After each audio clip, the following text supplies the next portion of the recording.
I'm Autumn Wilson, 27, and living what most would call a successful life as a marketing executive in New York City. After a particularly challenging year, I was excited to drive back to my hometown for Thanksgiving, despite the increasingly strained relationship with my parents since I left. Nothing prepared me for what happened when I arrived at their doorstep clutching a homemade pumpkin pie. My parents blocked the entrance, faces stern, and said those unbelievable words, "You're not invited." I had no idea that family inheritance and my lifestyle choices would collide so catastrophically. Before I tell you what happened next, let me know where you're watching from, and hit subscribe if you want more stories about family betrayal and finding strength in unexpected places. Growing up in Springfield, a quintessential Midwestern town where everyone knew everyone, I was raised by Martha and Robert Wilson in a home that valued tradition and community reputation above all else. Our two-story colonial house with the white picket fence was the perfect backdrop for what appeared to be the perfect American family. My parents were loving but strict disciplinarians who had clear expectations for their children. From an early age, I displayed an ambitious personality that sometimes clashed with my parents' traditional values. While they encouraged academic excellence, they always assumed I would follow in my mother's footsteps: college at the state university, marriage to a local boy, and a teaching career that would allow me to prioritize family. My father, who ran a successful insurance agency in town, often spoke about how he had turned down opportunities in larger cities to provide us with a proper upbringing in a small town. My high school years revealed the growing divide between my dreams and my parents' expectations. While they attended every debate competition and proudly displayed my academic awards, they would exchange worried glances whenever I talked about moving to New York or working for a multinational company. My guidance counselor once told them I was too big for this town, a comment my mother later cried about when she thought I couldn't hear. Senior year brought both triumph and tension. When I received a full scholarship to NYU, my parents' reaction was mixed at best. They smiled for photographs and told neighbors how proud they were, but in private, my father questioned whether I was throwing away real happiness for some fantasy life. My mother was more emotional, wondering aloud who would take care of me in that dangerous city and whether I would lose my values. Despite their reservations, they helped me move into my freshman dorm, my father stoically carrying boxes while my mother arranged my tiny closet, tears streaming silently down her face. The first 2 years of college, our relationship remained relatively stable. I came home for major holidays and called weekly. They visited once each semester, clearly uncomfortable navigating the city, but making an effort. Things began to shift during my junior year when I secured a prestigious marketing internship that prevented me from coming home for the entire summer. My decision to stay in New York was the first major crack in our relationship, with my father calling it a slap in the face to family. After graduation, I was thrilled to accept a position at a cutting-edge marketing firm in Manhattan.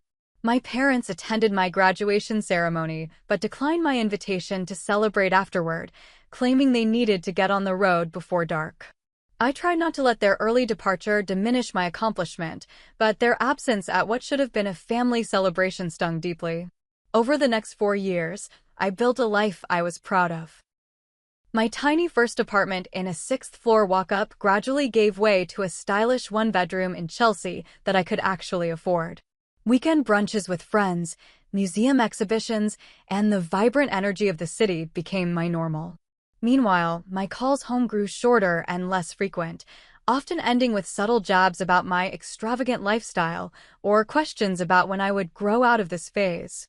The real tension began 3 years ago when I brought home Jason, a colleague who had become my boyfriend. His background as the son of immigrants from the Philippines, combined with his progressive political views, made for an uncomfortable Thanksgiving.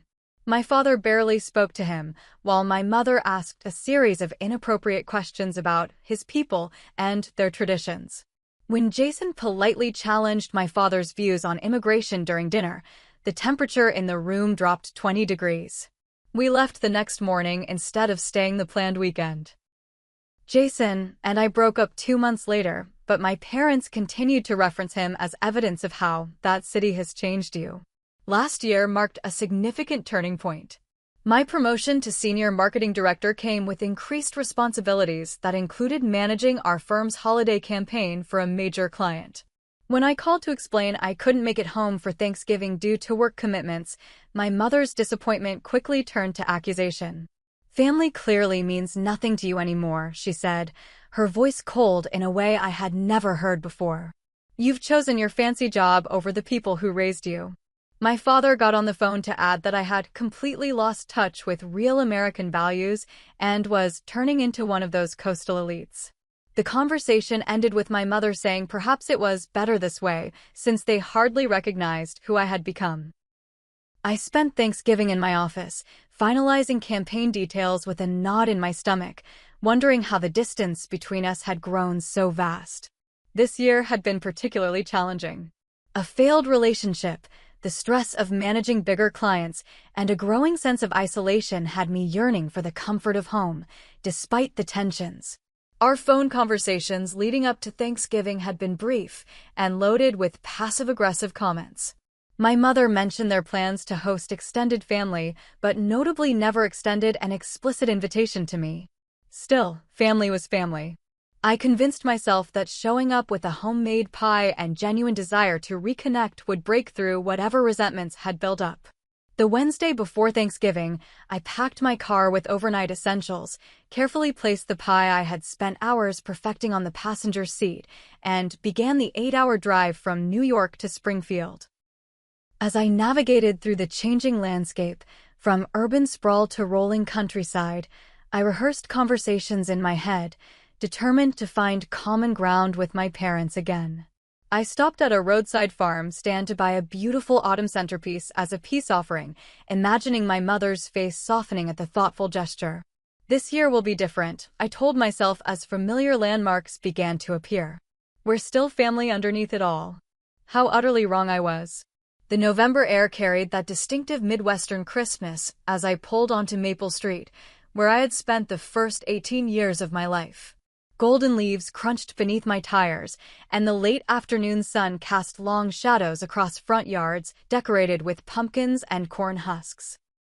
Despite the knot of anxiety in my stomach, a wave of nostalgia washed over me as I passed the Hendersons' house where I had built countless snowmen, the corner where I waited for the school bus, and finally, the familiar silhouette of my childhood home. I noticed immediately that something was different. The driveway was filled with cars I recognized as belonging to my Aunt Diane and Uncle Frank, my father's brother. My cousin Todd's pickup truck was parked along the curb, and there were at least 3 other vehicles I didn't immediately recognize. The windows glowed warmly, and I could hear the muffled sound of laughter and conversation from inside. My heart lightened. Perhaps this gathering was exactly what we needed. The presence of extended family might ease the tension between my parents and me. Carefully balancing the pumpkin pie in one hand and the autumn centerpiece in the other, I made my way up the brick pathway to the front door. The porch light cast a golden glow, and through the decorative glass panels of the door, I could see movement in the entryway. Taking a deep breath, I shifted the pie to free up a finger for the doorbell. The cheerful chime echoed inside, and the conversation momentarily quieted. Footsteps approached, and I straightened my shoulders, fixed a warm smile on my face. The door swung open to reveal my parents standing shoulder to shoulder, their expressions transforming from welcoming to shocked in an instant. "Autumn," my mother gasped, her hand flying to her throat. She was wearing her holiday apron, the one with embroidered fall leaves that I had given her years ago. My father's face hardened, his grip on the door tightening. "What are you doing here?" The question struck me like a physical blow. It's Thanksgiving," I stammered, holding out the pie as if it explained everything. "I wanted to surprise you." They exchanged a look I couldn't quite interpret. Behind them, I caught glimpses of family members in the living room, heads turning curiously toward the door. "You shouldn't have come," my father said, his voice lowered but firm. "You're not invited." The pie nearly slipped from my hands. "What do you mean?" "It's Thanksgiving. I'm your daughter." My mother glanced nervously over her shoulder before stepping partially outside, pulling the door nearly closed behind her. Her voice dropped to a whisper. Your lifestyle choices aren't something we want to explain to the family. Not today. It would just create tension. I stood there, pie in hand, completely bewildered. My lifestyle choices? You mean living in New York? Having a career? You know exactly what we mean, my father interjected, joining us on the porch and closing the door firmly behind him. Your values, your politics, the people you associate with. This isn't the time or place, Autumn. Through the narrow opening of the door before it closed, I caught sight of my Aunt Diane looking our way with curiosity, my Uncle Frank raising a questioning eyebrow, and my cousins huddled near the fireplace. Smartphones temporarily forgotten as they observed the unfolding drama at the front door. You can't be serious, I said, my voice catching. You're turning me away? On Thanksgiving. My mother at least had the decency to look uncomfortable. My father simply crossed his arms, his stance unmovable. We think it's best for everyone. The family doesn't need to be part of our disagreements. The family? I repeated, incredulous. I am the family. These are my relatives too. Maybe next time we can plan something, just the three of us, my mother offered weakly, not meeting my eyes. When things aren't so complicated. Before I could respond, the door opened again, and my young cousin Amy peeked out. Aunt Martha, Uncle Robert, Grandma's asking when we're going to eat. My father turned to her with a smile that hadn't been offered to me. Tell her we'll be right in, sweetie. Just having a quick chat. Amy's eyes widened when she saw me. Autumn, are you joining us for dinner? I haven't seen you in forever. The awkward silence that followed was excruciating. My father cleared his throat. Autumn was just dropping something off. She has other plans tonight. The lie hit me like a slap. Amy's face fell with disappointment, but she nodded and disappeared back inside. My mother reached for the pie I was still somehow holding. I'll take that, she said quietly. Thank you for thinking of us. I held onto it for a moment longer, then released it into her hands, feeling as if I were surrendering much more than just a dessert. My father opened the door for my mother to step back inside, then turned to me one last time. It's better this way, he said, his voice devoid of the warmth I had once associated with him. Have a good evening, Autumn. And with that, the door closed firmly in my face. I stood there, still holding the centerpiece, listening to the sounds of my family, resuming their celebration without me. Someone laughed loudly. The TV turned on, probably for the football game my father never missed. Life continued on the other side of that door as if I had never arrived, as if I didn't exist at all. The walk back to my car felt endless. Each step on the familiar path seemed to echo with memories of running up to that same door as a child, excited to tell my parents about my day. Now, as an adult, I had been deemed unworthy of even crossing the threshold. I placed the centerpiece on the passenger seat where the pie had been and sat behind the wheel, unable to start the engine.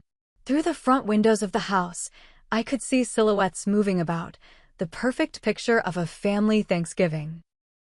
I watched as my father carved what was undoubtedly a turkey, my mother bringing dishes to the table, cousins helping to set out glasses.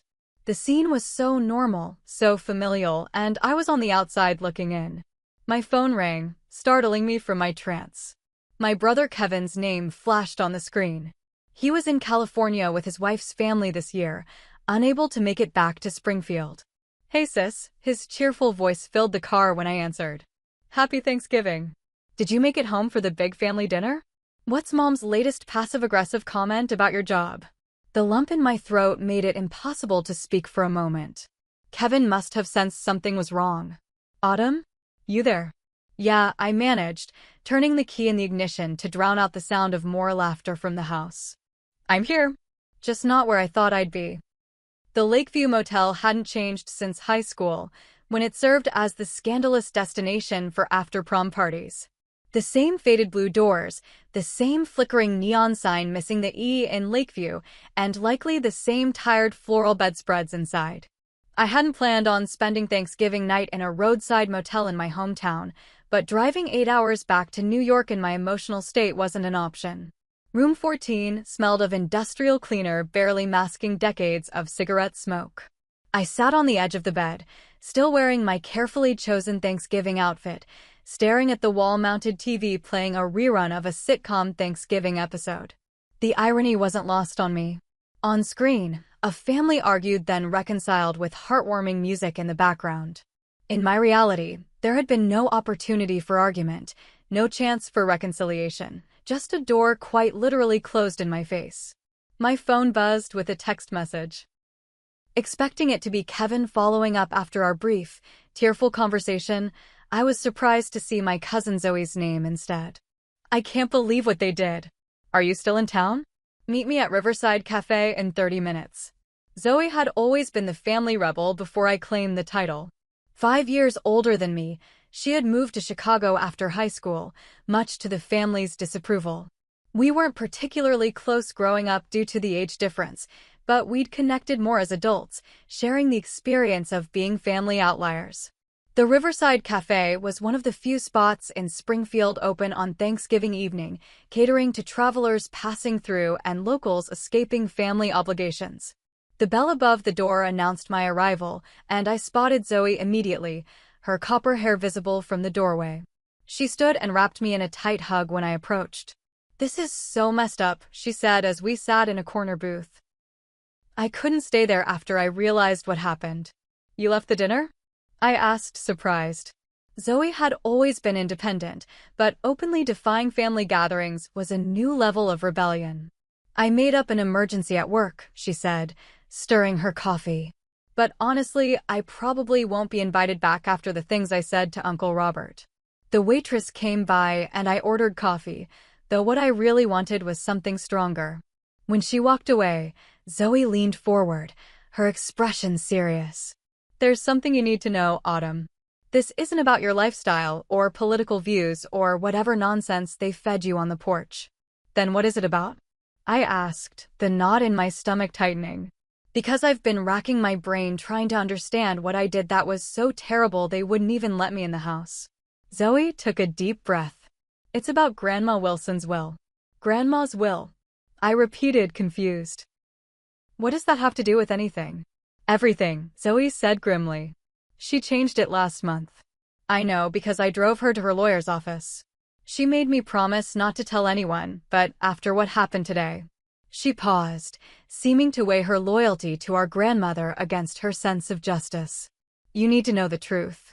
My grandmother had always been a bright spot in family gatherings. While my parents grew increasingly disapproving of my choices, Grandma Wilson would slip me encouraging notes and ask genuine questions about my life in New York. At 92, she still lived independently in the small house where she had raised my father, though her health had been declining in recent years. "Grandma named you as the primary inheritor of the Wilson family property," Zoe continued. "The house, the land outside town, and the majority of her investments. Your parents were expecting to inherit everything, especially the land, which has become valuable since that tech company started buying up property for their new campus." The revelation hit me like a bucket of ice water. That can't be right. Grandma never said anything to me about this. "She didn't want to put you in an awkward position," Zoe explained. "She told me she was worried your parents would pressure you to decline the inheritance if they knew. She wanted it to be your decision when the time came." "But how do my parents know about this?" I asked, trying to process the information. "Your dad's friend works at the law firm. Attorney-client privilege apparently doesn't mean much in a small town." Zoe's expression was dark. "Your parents have been furious for weeks. Aunt Diane told me they've been telling everyone in the family that you manipulated Grandma, that you've been secretly visiting her and turning her against them." The coffee arrived, but I couldn't bring myself to drink it. That's absurd. I haven't even been able to reach Grandma by phone lately. A sudden realization dawned. "They've been intercepting my calls, haven't they?" Zoe nodded. "And today's Thanksgiving dinner was basically a family tribunal. They've been poisoning everyone against you, making you out to be this greedy, manipulative person who abandoned the family but wants to swoop in and take the inheritance." The pieces began falling into place. The increasingly cold phone calls, the vague references to my betrayal, the extended family gathering to which I wasn't invited. This wasn't about my lifestyle choices at all. It was about money. "I had no idea about any of this," I said, my voice barely above a whisper. I don't care about the inheritance. I just wanted to have Thanksgiving with my family. I know. Zoe reached across the table and squeezed my hand. That's why I couldn't sit there and listen to them talk about you anymore. It's disgusting what they're doing. Do you have proof of this? I asked, still struggling to believe my parents could be so calculating. Zoe pulled out her phone and scrolled through her photos. I took pictures of some documents when your mom left her purse unattended. And I have screenshots of text messages between your dad and Uncle Frank discussing their strategy for today. She slid the phone across the table. There, in black and white, was evidence of my family's betrayal. A photo of what appeared to be legal correspondence mentioning the changed will. Text messages where my father referred to me as ungrateful and discussed ways to present a united front to Grandma about why her decision was harmful to the family. Another message outlined talking points for Thanksgiving dinner, including how to respond if anyone defended me. My hand trembled as I scrolled through the evidence. The final image was a close-up of a handwritten note in my grandmother's distinctive script. My dearest Autumn, I've always admired your courage to forge your own path. This legacy is yours to use as you see fit. With all my love, Grandma. When did she write this? I asked, my voice breaking. During her last visit to the lawyer, Zoe said. She asked me to give it to you when the time was right. I think that time is now. I handed the phone back to Zoe, feeling hollow. The family I had driven 8 hours to see, the parents I had been so desperate to reconnect with, had orchestrated an elaborate deception, not because they disagreed with my choices, but because they wanted what they believed should be theirs. The worst part, Zoe continued, is that the property isn't even worth that much. Maybe a few $100,000 for the land. Your parents have plenty of money. This is about control, not need. I remembered my last visit with Grandma 6 months ago, how she had held my hand and told me she was proud of me for carrying on the true Wilson spirit. At the time, I thought she was just being supportive. Now I understood the deeper meaning behind her words. What do I do now? I asked, more to myself than to Zoe. That's up to you, she replied. But if it were me, I wouldn't let them get away with this. They're counting on you slinking back to New York none the wiser, while they continue to villainize you to the family and eventually contest the will. As the gravity of the situation sank in, my initial hurt began to transform into something else. The parents who had raised me to value honesty above all else had been lying not just to me, but to our entire family. The rejection at the door wasn't about protecting family harmony during a holiday. It was about protecting their narrative, a narrative in which I was the villain. I need to talk to Grandma, I said, newfound determination in my voice. She's in the Sunshine Valley Assisted Living now, Zoe informed me. Your parents moved her there last week, supposedly for her safety after a minor fall. But I think they wanted to limit who could visit her. The more I learned, the more my world seemed to be crumbling. My grandmother, isolated from those who truly cared about her. My parents, orchestrating a campaign against their own daughter. The extended family, unwittingly enlisted in their scheme. I'll go see her tomorrow, I decided. But first, there's something else I need to do. Zoe seemed to read my mind. You're going back to confront them, aren't you? Not tonight, I said, finishing my now cold coffee. They've had enough control over this situation. I'm going to approach this on my terms, not theirs. As we left the cafe, I hugged Zoe tightly. Thank you for telling me the truth. You're the only real family I seem to have right now. That's not true, she said firmly. Grandma adores you. And there are others who will stand by you once they know what's really going on. Don't let Aunt Martha and Uncle Robert make you think you're alone in this. Back in my motel room, I stared at the ceiling, processing everything I had learned. The rejection at the door had been painful enough when I thought it was about lifestyle differences. Now, knowing it was about inheritance money I didn't even want, the betrayal cut even deeper. My own parents had looked me in the eye and turned me away, all because they believed I had somehow stolen what they felt entitled to. Sleep eluded me as I planned my next steps. One thing was certain, I wouldn't be returning to New York defeated. It was time to face this head-on, to finally stand up to the conditional love and manipulative tactics that had shaped our family dynamic for too long. Tomorrow would bring confrontation, but tonight, I allowed myself to fully feel the grief of losing the parents I thought I had, and to mourn the family that existed only in my memories. Morning arrived with weak November sunlight filtering through the thin motel curtains. I had barely slept, my mind continuously cycling through memories, reinterpreting years of family interactions through the lens of what I now knew. Each recollection took on new meaning, my parents' increasing criticism of my independence, their subtle undermining of my relationships with extended family, their growing insistence that I wasn't respecting my heritage. It hadn't been about values at all. It had been about ensuring I remained the compliant daughter who wouldn't challenge their authority or their expectations, including their expectation of inheritance. After a shower that did little to refresh me, I dressed in clothes that felt like armor, a tailored blazer over a simple blouse, dark jeans, boots with a solid heel that made me stand taller. I wasn't going to face my parents looking like the rejected, wounded daughter they had turned away. I would meet them as the woman I had become, confident, successful, and no longer seeking their approval. The drive to my childhood home was brief, but heavy with purpose. The neighborhood was quiet, most residents either sleeping off Thanksgiving excess or out taking advantage of Black Friday sales. My parents' car sat alone in the driveway. The visitors from yesterday's gathering had dispersed. I parked on the street, took a deep breath, and approached the front door with determined steps. This time, I didn't bring gifts or peace offerings. I didn't rehearse conciliatory words or imagine warm reconciliations. I rang the doorbell and waited, hands steady, chin raised. My father opened the door, surprise registering on his face before his features hardened into the same stern expression from yesterday.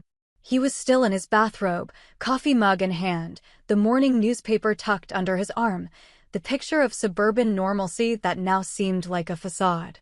"Autumn," he said flatly. "I thought we made ourselves clear yesterday." "Crystal clear," I replied, my voice steadier than I expected. "But I think there are some things we need to discuss." He moved to block the doorway more completely. "This isn't a good time." "It never is," I said, then added with deliberate emphasis, especially when it involves Grandma's will. The color drained from his face. His eyes darted to the street behind me, checking if neighbors might be witnessing this confrontation. Always concerned with appearances, my father.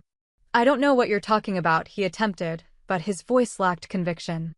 "I think you do.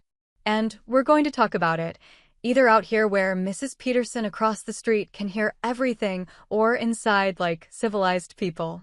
Your choice." The mention of the notoriously gossipy neighbor was strategic. My father stepped back reluctantly, allowing me to enter the house for the first time in over a year. The familiar scent of my mother's cinnamon coffee cake hung in the air, mixed with lingering turkey and sage from yesterday's meal. The house was immaculate as always, evidence of the gathering erased except for a vase of fresh flowers on the entry table, likely part of a centerpiece from dinner. "Robert? Who is at the door?" My mother's voice carried from the kitchen, the sound stopping me in my tracks. For a moment, I was 10 years old again, coming home from school to that same questioning call. "It's Autumn," my father answered, his tone conveying volumes. My mother appeared in the kitchen doorway, dishcloth in hand, her expression cycling rapidly from shock to wariness. "What are you doing here?" "I'm here to talk about why you really turned me away yesterday," I said, stepping further into the house. "And it has nothing to do with my lifestyle choices." My mother glanced at my father, a silent communication passing between them. "I don't know what you're talking about," she echoed his earlier denial. "Let's not do this," I said, walking past them both into the kitchen, the heart of the home where all significant family discussions had always taken place. "Let's not pretend I don't know about Grandma changing her will." I turned to face them, leaning against the counter that had once been too high for me to reach. My parents followed, my father's posture defensive, my mother twisting the dishcloth in her hands. "Who told you?" my father finally asked, abandoning the pretense. "Does it matter? What matters is that you lied to me. You turned me away from a family Thanksgiving not because you disapprove of my life choices, but because you're angry about something I didn't even know about until last night." My mother sank into a kitchen chair. "You expect us to believe you had no influence on her decision? That you weren't working behind our backs? Yes, I expect you to believe that because it's the truth, I said firmly. I had no idea Grandma changed her will. I certainly never asked her to. When was the last time I even spoke with her? Oh wait, I can't remember because someone has been intercepting my calls. My father's face flushed. We were protecting her. You filled her head with your big city ideas, made her think her own son isn't good enough to. To what, Dad? To inherit what she worked for? To control her assets? Grandma is of sound mind. If she chose to change her will, that was her decision to make. After you turned her against us, my mother interjected, her voice rising. All those private conversations, asking about the family history, the property. We're not fools, Autumn. Those weren't manipulative conversations. I was genuinely interested in her life, her stories. When was the last time either of you actually listened to Grandma instead of just waiting for her to finish talking so you could tell her what to do? The kitchen fell silent except for the rhythmic ticking of the antique clock, another family heirloom, I realized, that had probably factored into their calculations.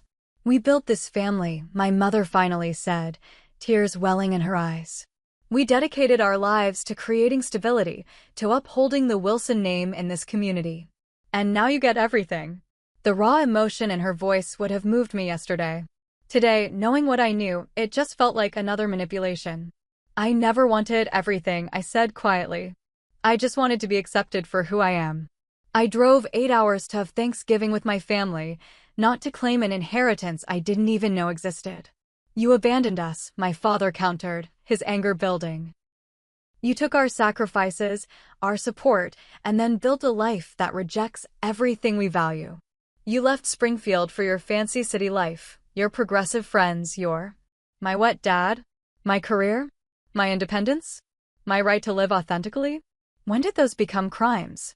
When they came at the expense of family loyalty, he shouted, slamming his hand on the counter. Family loyalty? I laughed bitterly.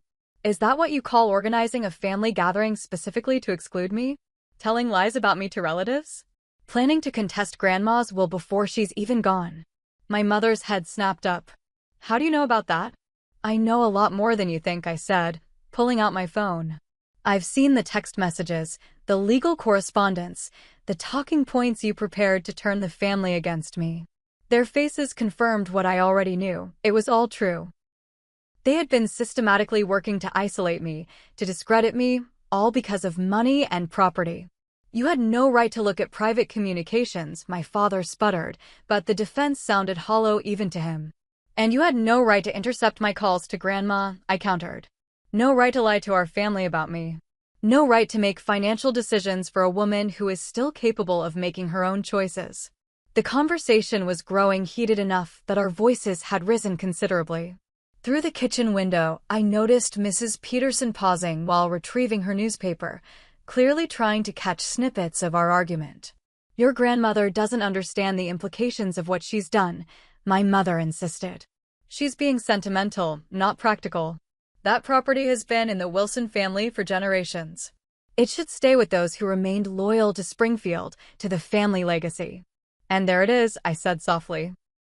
This isn't about Grandma's well-being or even about family values. It's about what you think you're entitled to.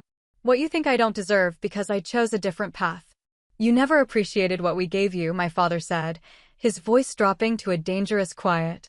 The stable home, the community connections, the opportunities. You took it all and then turned your back on us.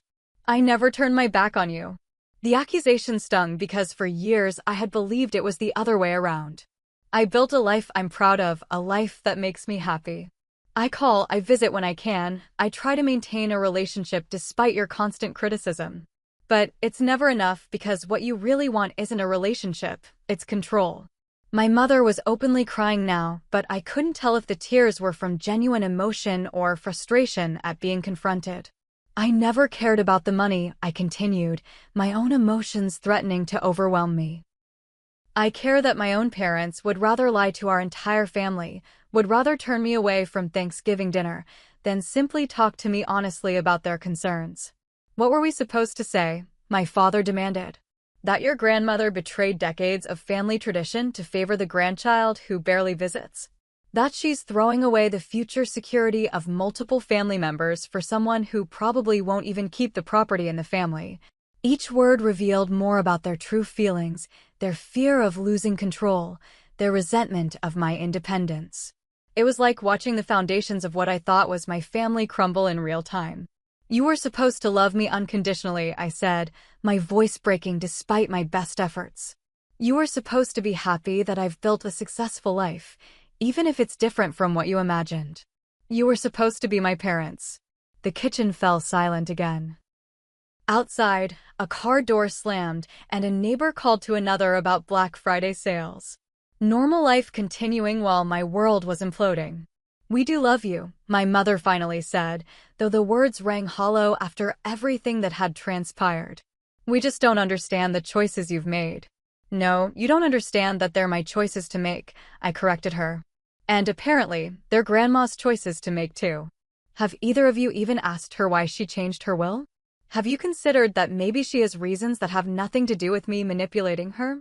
From their expressions, it was clear they hadn't. They had been so consumed by what they perceived as their right to the inheritance that they had never considered their mother's agency in the decision.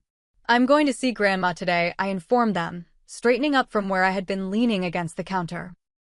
"Not to discuss the will or the inheritance, but because she's my grandmother and I love her. And then I'm going to decide what to do next based on what she wants, not what either of you want." "You can't just," my father began, but I cut him off. "I can and I will. And know this, if you've been mistreating her or isolating her to try to pressure her into changing her mind, that ends today." I moved toward the door, emotionally exhausted, but somehow lighter for having spoken my truth. "Autumn, wait," my mother called, following me to the entryway. "We're still your parents." "We still. Are you?" I asked, turning to face her one last time. "Because parents don't do what you did yesterday. They don't orchestrate campaigns against their children. They don't use family gatherings as weapons." My father had followed too, his anger seemingly deflated by my directness. "You don't understand what's at stake here." "I understand perfectly," I replied. "And I think you both need to ask yourselves what's really at stake, a piece of property or your relationship with your daughter. Because right now, it seems you've made your choice." I opened the door, stepping out into the late morning sunlight. For the second time in 2 days, I was leaving my childhood home feeling rejected, but this time, I was also leaving with clarity. The conditional love, the manipulation, the expectations that had shaped our relationship for years, it all made sense now. And while the truth was painful, it was also freeing. "This isn't over," my father called after me. "You're right about that," I replied without turning back. "It's just beginning."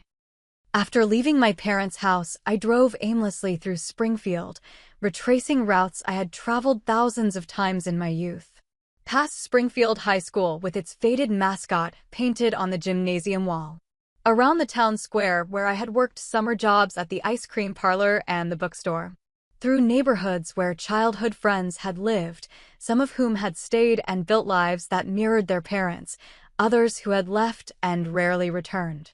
Eventually, I found myself at Lakeside Park, a small green space overlooking the town's namesake lake.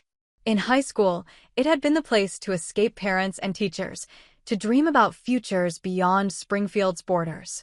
Now, on this cold November morning, it was deserted except for a few dedicated joggers bundled against the chill.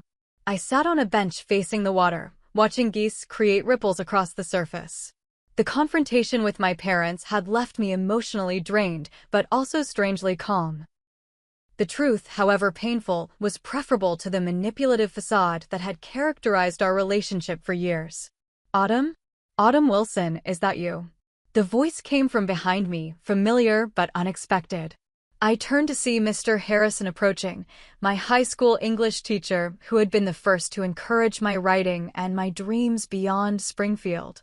"Mr. Harrison," I said, genuine warmth in my voice for the first time since arriving in town. "It's good to see you." "Tom, please," he insisted, gesturing to the bench. "Mind if I join you? My morning constitutional isn't complete without a rest by the lake." He sat beside me, still recognizable despite the gray that had overtaken his once brown hair and the additional lines around his eyes. At 60-something, he had the same kind expression and attentive gaze that had made him a favorite among students. "I heard you were making waves in New York," he said with a smile. "Marketing executive now, right?" "I always knew you'd do great things." "News travels fast in Springfield," I remarked, surprised he knew about my career. "I make it a point to keep track of students who took my advice to heart," he replied. "Though I must admit, social media makes it easier these days." We sat in comfortable silence for a moment, watching a heron land gracefully near the water's edge. "So," he finally said, "what brings you to a freezing park bench the day after Thanksgiving instead of enjoying family time?" The simple question, asked with genuine interest rather than judgment, broke something open in me. Before I could stop myself, I was telling him everything: the rejection at the door, the revelations about the will, the confrontation this morning.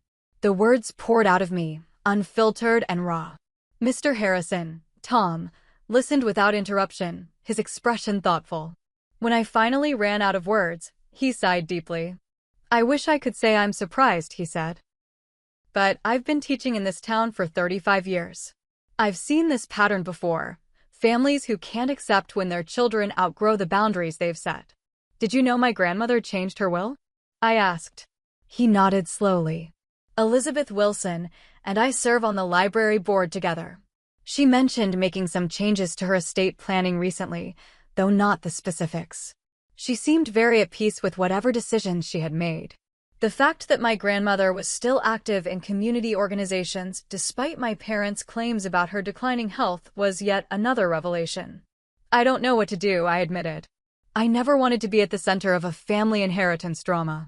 I just wanted, I don't know, a normal relationship with my parents. Tom chuckled softly. "In my experience, there's no such thing as a normal family relationship. There are just different varieties of complicated." His pragmatic view was refreshing after the heightened emotions of the past 24 hours. "What will you do now?" he asked. "I'm going to visit my grandmother this afternoon," I said. "Beyond that, I honestly don't know."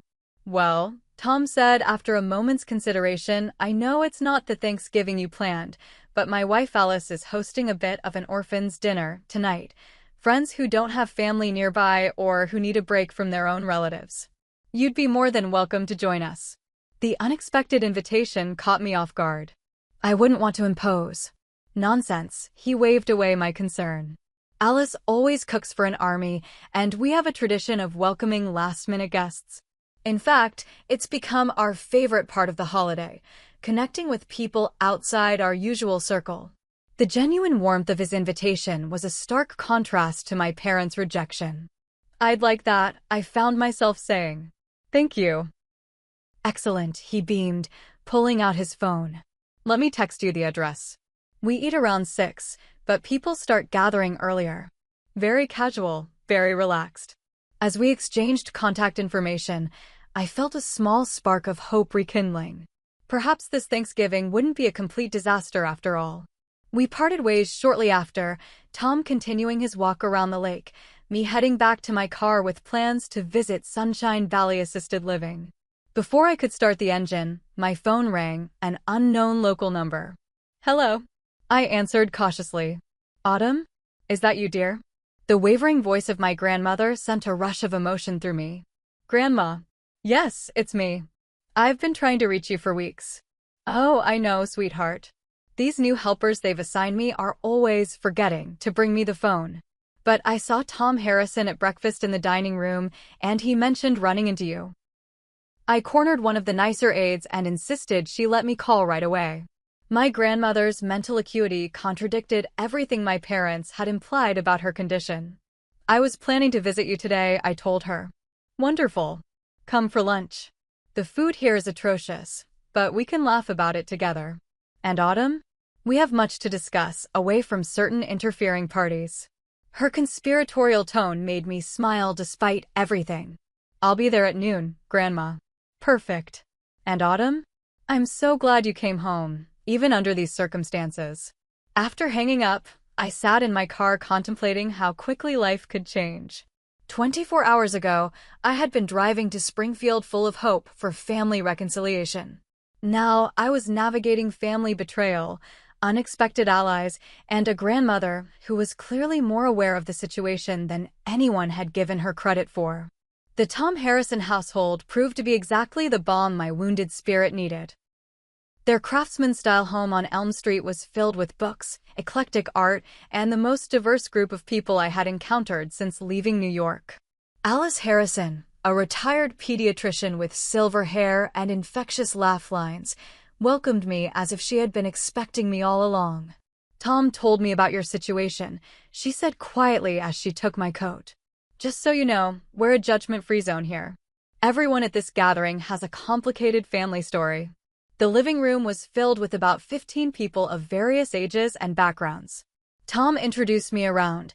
There was his colleague from the English department and her wife, a graduate student who couldn't afford to fly home to California, an elderly neighbor whose children lived abroad, a young couple who had recently moved to town and didn't know anyone yet, and several others whose connections to the Harrisons weren't immediately clear, but who were clearly comfortable in this space.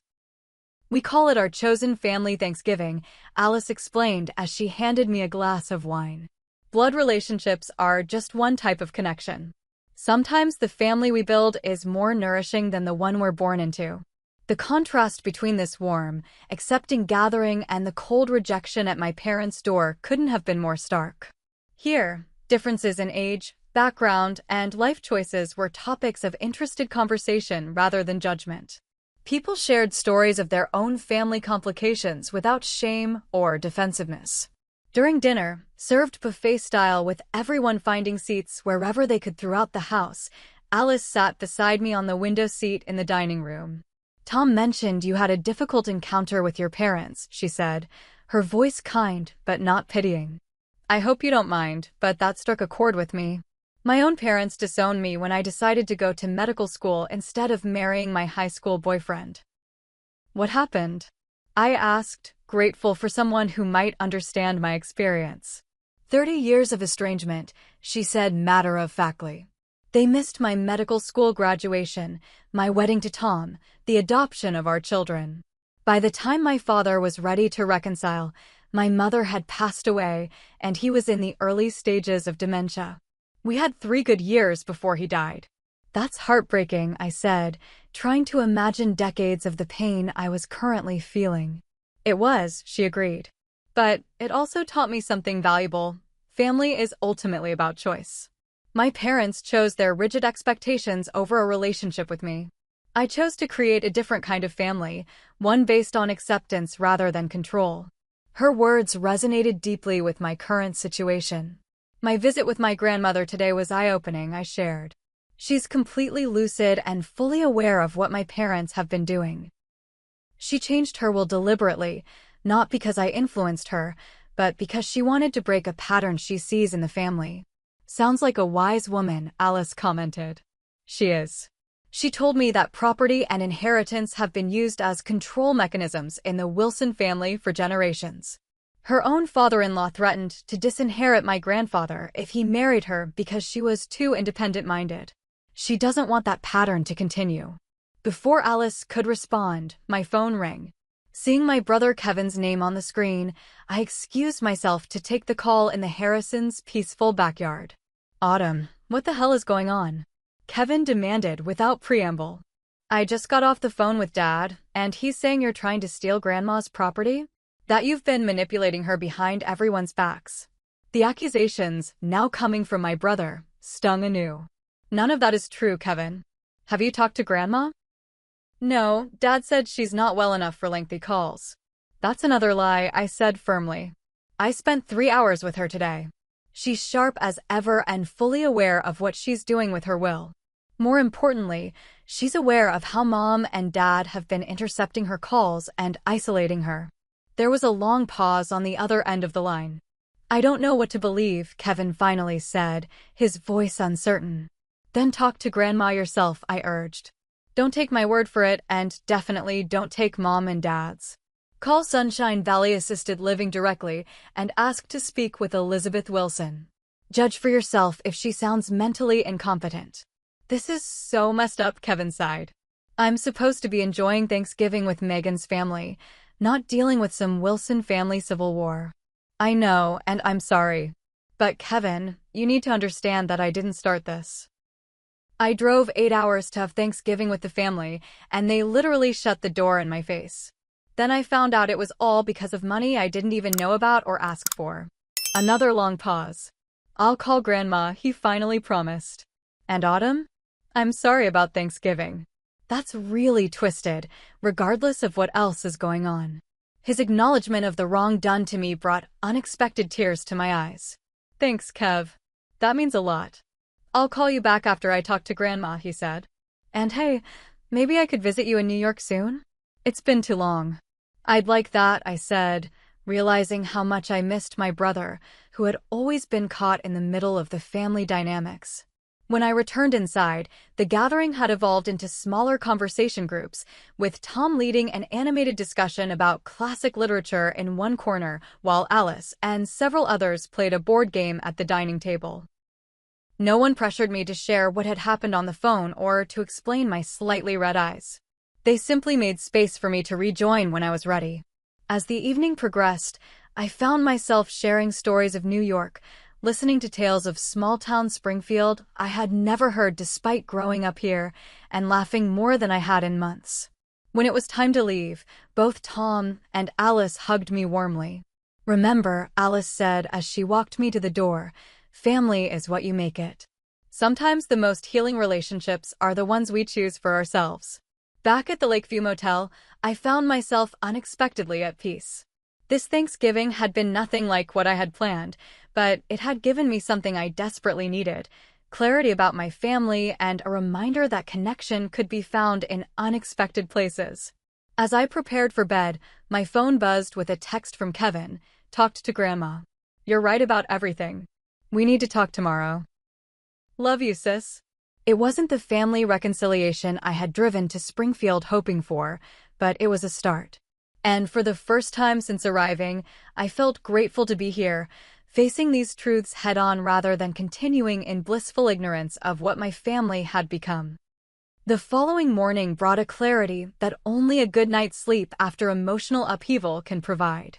I woke in my motel room with a sense of purpose that had been missing since the moment my parents turned me away from their door. Today would not be about hurt feelings or shocked reactions.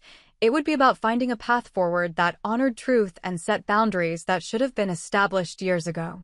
After a quick breakfast at the diner across from the motel, I drove to Sunshine Valley Assisted Living for my promised follow-up visit with Grandma Wilson. The facility was nicer than I had expected, a modern, single-story building surrounded by well-maintained gardens now dormant for winter. Inside, the common areas were bright and welcoming, with residents engaged in various activities despite it being the day after a major holiday. My grandmother was waiting in the small private courtyard attached to her room, bundled in a thick cardigan despite the temperature-controlled environment. At 92, she remained a striking figure, tall and straight-backed, her white hair elegantly styled, her blue eyes sharp and observant. She smiled broadly when she saw me. Twice in 2 days, she remarked as I bent to hug her. I should get disinherited by my children more often. Her dry humor startled a laugh out of me. So you know about all of that? My dear, she patted the chair beside her. Very little happens in this family that I don't eventually learn about, despite their best efforts to keep me in the dark. Kevin called last night after you spoke with him. He was quite disturbed by what he's discovered. I sat beside her, taking her weathered hand in mine. I'm so sorry you've been caught in the middle of this, Grandma. Caught in the middle, she chuckled. Autumn, I deliberately placed myself in the middle. These family patterns don't break themselves. Her directness was refreshing after the manipulative communications that had characterized the past 2 days. Why didn't you tell me about changing your will? I asked. She sighed, looking out at the small garden where a stone birdbath stood empty for the season. I considered it, but I knew my son would immediately accuse you of influencing my decision. I wanted to protect you from that accusation for as long as possible. It didn't work, I noted wryly. No, she agreed. Robert found out through that weasel Frank Peters at the law firm. Attorney-client privilege apparently means nothing when golf club memberships are at stake. The familiar spark of indignation in her voice reminded me so much of myself that I couldn't help smiling. My grandmother had always been fiercely independent, a quality that my father had described as difficult throughout my childhood. "I want you to understand why I made this decision," she continued, her expression growing serious. "It wasn't about favoring you over your father or punishing anyone. It was about breaking a cycle." For the next hour, my grandmother shared family history I had never heard before, how property and inheritance had been weaponized through generations of Wilsons. Her father-in-law had threatened to disinherit my grandfather if he married her because she was a teacher who had ideas above her station. Later, my grandfather had used the promise of inheritance to try to control my father's college and career choices, leading to decades of resentment and eventual capitulation. "Your father chose security over his dreams," she explained. "He wanted to study architecture at a school out east, but his father insisted he stay local and take over the insurance business. The family property became both the carrot and the stick. And Dad's doing the same thing," I realized aloud. "Exactly. When you left for New York despite their disapproval, you broke the pattern for your generation. I changed my will to ensure the pattern stays broken. But why leave everything to me? Why not split it between Dad and me, or include Kevin?" "Because Kevin never stood up to them," she said simply. "He's a wonderful grandson, but he's followed the path of least resistance. You were the only one willing to forge your own way despite the cost. I trust you to use the inheritance fairly and wisely, without using it as a control mechanism." The weight of her faith in me was both touching and intimidating. "What exactly are we talking about, Grandma?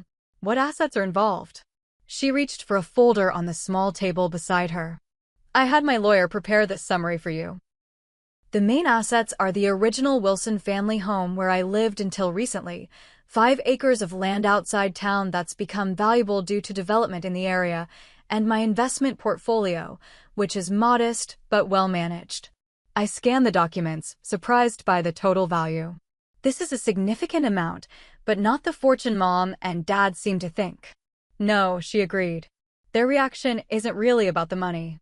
It's about control and family dynamics. Your father expected to inherit everything as the only child, just as his father did before him. He saw it as his right, his reward for staying in Springfield and carrying on the family legacy. We discussed options for moving forward, including my growing conviction that the inheritance needed to be structured in a way that benefited the family without enabling toxic patterns. By the time our conversation concluded, we had outlined a plan that felt both fair and purposeful. "I think it's time we had a direct conversation with my parents," I said finally. "Would you be willing to come with me?" My grandmother's eyes sparkled with something between mischief and determination. "I thought you'd never ask." 2 hours later, after helping Grandma navigate the facility's sign-out procedures and a quick lunch at her favorite local cafe, we pulled into my parents' driveway. Their surprise at seeing us together was evident in their expressions when they opened the door, shock quickly masked by forced politeness for my grandmother's benefit. "Mother," my father said stiffly, "we weren't expecting you. The facility didn't call to say you were leaving today." "Because I'm not a prisoner, Robert," she replied pleasantly. "I'm still capable of deciding when and where I go. Are you going to invite us in, or shall we have this conversation on the porch like you did with Autumn on Thanksgiving?" The pointed reference to their rejection of me caused my mother to flush with embarrassment. They stepped back, allowing us to enter the house. We settled in the living room, Grandma and I on the sofa, my parents taking the armchairs opposite us. "I understand there's been some confusion about my estate planning," my grandmother began without preamble. "I'd like to clear that up once and for all." "Mother, if Autumn has been pressuring you," my father started. "She hasn't," Grandma cut him off firmly. "In fact, until yesterday, she knew nothing about my decision. Which you would know if you had actually asked me instead of intercepting my calls and spreading lies about your own daughter." My mother looked down at her hands, while my father's jaw tightened. "The changes to my will were my decision alone," Grandma continued. "Based on patterns I've observed in this family for decades, patterns I had hoped would end with your generation, Robert, but which I've seen you perpetuate with your own children." "What patterns?" my mother asked defensively. We've only wanted what's best for our children. No, I interjected gently. You've wanted what you think is best, which is for us to live the lives you've chosen for us. Kevin complied, and I didn't. That's the real issue here. My grandmother nodded approvingly at my insight. The Wilson family has used inheritance as a control mechanism for 3 generations that I know of. I'm ending that tradition now. For the next hour, we engaged in the most honest conversation our family had ever had. My grandmother spoke candidly about her observations of family dynamics, while I shared the impact their conditional approval had had on me over the years. My parents initially responded with defensiveness, but as the conversation progressed, small cracks appeared in their unified front. I never meant to push you away, my mother admitted at one point, tears in her eyes. I just don't understand the choices you've made. This life you've built seems so foreign to everything we raised you to value. That's because you've never really tried to understand it, I replied. You've judged it from a distance, through the lens of your own fears and preferences. You've never asked me why I love my life in New York, why my career fulfills me, what my friends and community there mean to me. My father remained more resistant, particularly when my grandmother outlined her decision to name me as the primary inheritor of the family assets. So we're to be punished for wanting our daughter to maintain connection to her roots, he demanded. This isn't punishment, Robert, Grandma said firmly. It's a recognition that the old ways of thinking about family legacy need to change. And I'm not excluding you entirely. This was the opening for me to present the plan we had developed earlier. Grandma and I have discussed a different approach, I explained. We'd like to establish the Wilson Family Education Fund, using the majority of the assets. I outlined our vision, a trust that would provide educational opportunities for all family members, regardless of whether they chose traditional or non-traditional paths. The family home would be sold, with proceeds going into the trust. The land outside town, which had development potential, would be evaluated for either sale or limited development with an emphasis on community benefit. The fund would be managed by a board consisting of family members, including both of you, and an independent trustee, I explained. Decisions would be made collectively based on established criteria, not individual preferences or attempts to control others' choices. My parents listened with surprised attention as I detailed how this approach would benefit current and future generations while removing the inheritance as a source of family conflict. You've clearly put thought into this, my father acknowledged reluctantly. I have, I confirmed. Because despite everything, I still believe in the concept of family legacy, just not one based on geographic location or conformity to a single vision. My grandmother reached over to squeeze my hand. This is exactly why I made the decision I did. Autumn understands that legacy is about values and opportunities, not control and obligation. The conversation continued as we refined the concept, addressing my parents' concerns and incorporating some of their suggestions. While there was no dramatic reconciliation or tearful group hug, by the time we prepared to leave, a framework for moving forward had been established. I won't pretend I'm happy about all of this, my father said as he walked us to the door. But I shouldn't have turned you away on Thanksgiving. That was wrong, regardless of other circumstances. Coming from my father, this halting, almost apology was significant. I nodded in acknowledgement, not quite ready to offer easy forgiveness, but willing to accept this small step.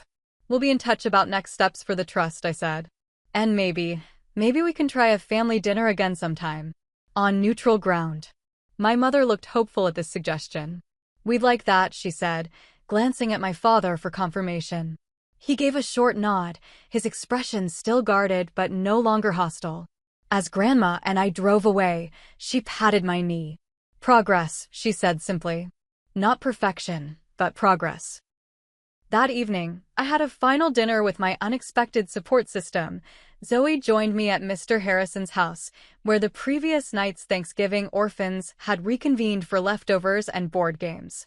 Kevin called during dessert, and I put him on speakerphone to include him in our planning for the Wilson Family Education Fund. He sounded enthusiastic about the concept and promised to fly to New York in December to help work out the details. The evening ended with promises to stay connected, not just with Kevin and Grandma, but with Zoe, who had proven herself to be not just a cousin but a true ally, and with the Harrisons, whose warmth and wisdom had provided sanctuary when I needed it most. As I packed my car for the return journey to New York, I realized I was leaving Springfield with something I hadn't expected, not the simple family reconciliation I had hoped for when I arrived, but a deeper understanding of family patterns and a clear vision for breaking them. The rejection at my parents' door had been painful, but it had also been the catalyst for conversations that were decades overdue. The inheritance that had caused so much strife would now become a tool for positive change rather than control. My relationship with my parents remained complicated, but at least now the complications were acknowledged rather than disguised behind false harmony. And most importantly, I had confirmed what I had always suspected, that family could be defined by love and support rather than blood and obligation. The highway stretched before me as I began the long drive back to New York, Thanksgiving weekend traffic heavy, but moving steadily. Unlike the journey to Springfield, filled with rehearsed conversations and nervous anticipation, this return trip carried a sense of resolution.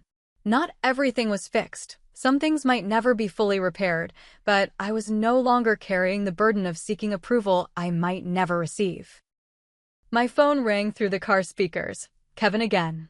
"One more thing before you get too far," he said when I answered. "I'm really proud of you, sis. For standing up to them, for finding a solution that works for everyone, for not letting them make you into someone you're not. I should have done it years ago." His words brought unexpected tears to my eyes. "Thanks, Kev. That means a lot. Drive safe," he said. "New York's lucky to have you, even if Mom and Dad don't see it that way yet." As I continued eastward, watching the sunset paint the sky in shades of orange and pink, I felt a sense of peace that had been missing for years. The Thanksgiving rejection had forced me to confront painful truths, but in doing so, it had also freed me to build relationships based on authenticity rather than expectation.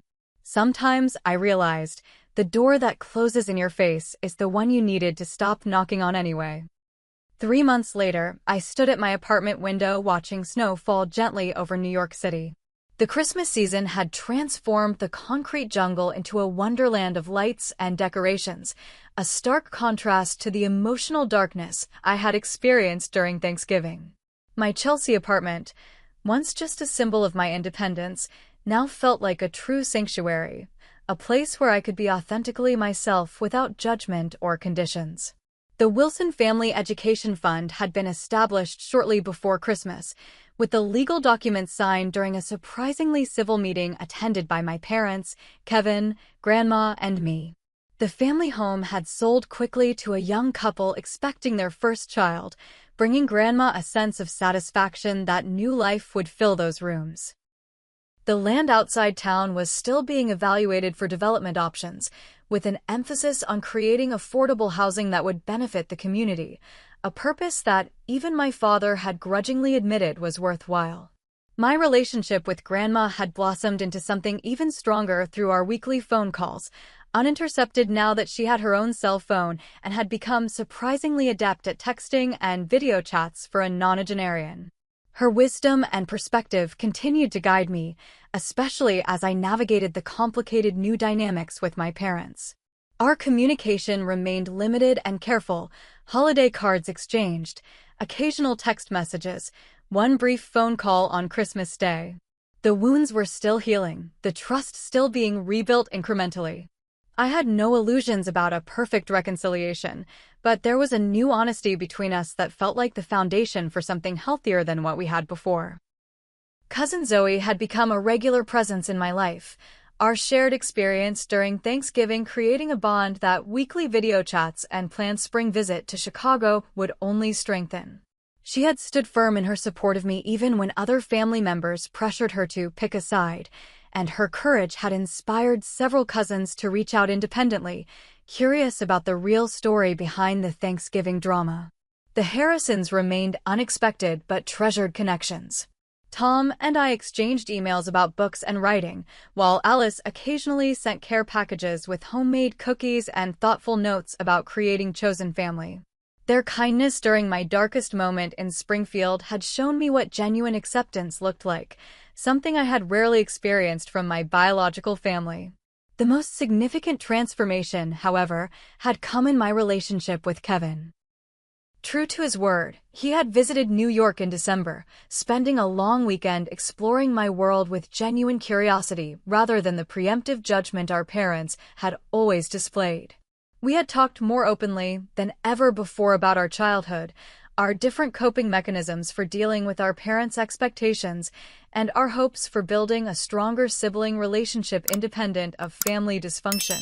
"I always envied your courage," he had admitted over dinner in my favorite neighborhood restaurant. "The way you just left and built your own life, regardless of what they thought." I took the easier path, and I've wondered sometimes what I gave up by doing that. His vulnerability had created space for mine. "I've envied your ability to maintain a relationship with them without constant conflict," I had confessed. "The price of my independence has been this constant sense of disapproval, of never being good enough in their eyes." We had promised to visit each other more regularly, to support each other's choices without judgment, to be the family we needed when our parents couldn't fulfill that role. My therapy journey, begun in the aftermath of Thanksgiving, had helped me process the family trauma I had normalized for so long. Each session peeled back layers of conditioning, the belief that love was contingent on compliance, that family approval was the ultimate measure of success, that setting boundaries was somehow a betrayal of blood ties.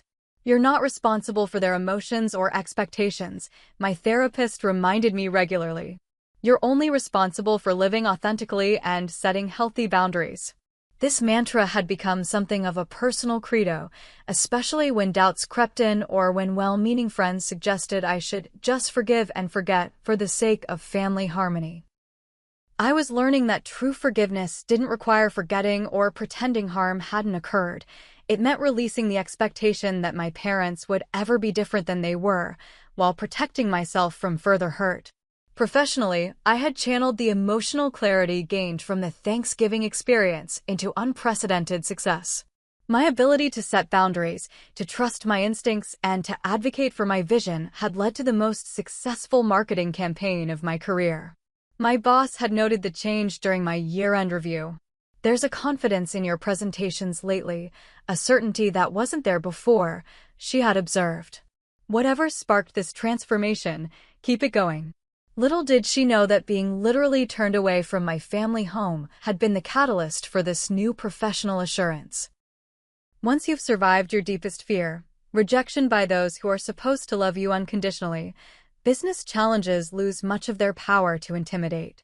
The holidays had brought an opportunity to create new traditions that honored authentic connections rather than obligatory relationships. Instead of forcing myself to participate in celebrations that left me feeling diminished, I had hosted a Christmas gathering for friends who, like me, had complicated family situations. We had shared stories, laughter, and the freedom to acknowledge both the joy and pain that holidays often entail. As I continued to watch the snow transform the city, my phone chimed with a text from Kevin, "Just booked tickets for spring break. The kids can't wait to see their cool aunt in the big city." This simple message represented everything that had changed since Thanksgiving: the shift from obligation to genuine desire for connection, the freedom to create family bonds based on mutual respect rather than expectation. The painful rejection at my parents' door had ultimately given me an unexpected gift: the permission to define family on my own terms. I no longer needed to seek validation from people who could only offer conditional acceptance. Instead, I could nurture relationships that supported my authentic self and let go of the exhausting effort to be someone I wasn't. Next Thanksgiving would be different. I had already begun planning to host my chosen family in my apartment: Kevin and his family, Grandma if she felt up to traveling, Zoe, perhaps the Harrisons, and friends who had become as close as siblings over the years. There would be no performing, no walking on eggshells, no pretending to be someone I wasn't to earn a seat at the table. Everyone invited would be there because they genuinely wanted to be, because they valued authentic connection over obligation or appearance. The journey from rejection to resolution hadn't been easy, but it had been necessary. Standing at my window as the snow continued to fall, I reflected on how sometimes the most painful moments can become catalysts for the most profound growth.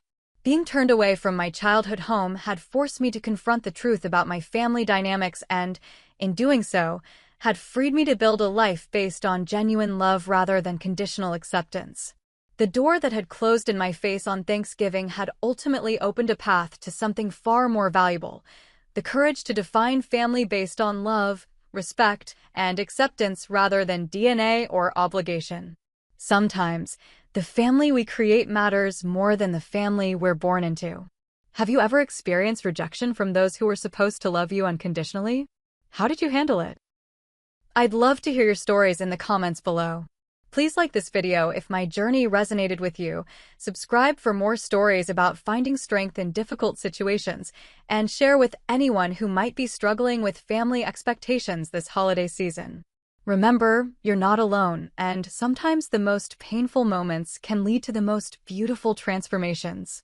Thank you for being part of my journey, and I wish you the courage to create your own definition of family, whatever that looks like for you.